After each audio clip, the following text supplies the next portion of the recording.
किन पढेको कम्प्युटर चलाउन अनि अरु कम्प्युटर चलाउन आउँदैन अरु यतिकै जोइन गर्दै विदेशमा नल्ची लागेर के बोले भाइ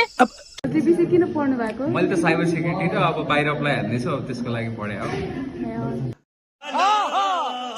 दिपीसी किन पढ्नु भएको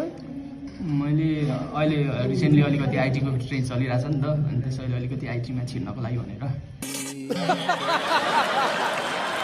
दिपीसी किन पढ्नु भएको साइबर सेक्युरिटीको लागि दिपीसी किन पढ्नु भएको ग्राफिक डिजाइनको लागि अनि अरु ग्राफिक एडिटिङ भयो अनि साइबर सेक्युरिटीमा जानु लागि समझ रहे हो आप समझ रहे दिपीसी किन पढ्नु भएको मैले चाहिँ विषय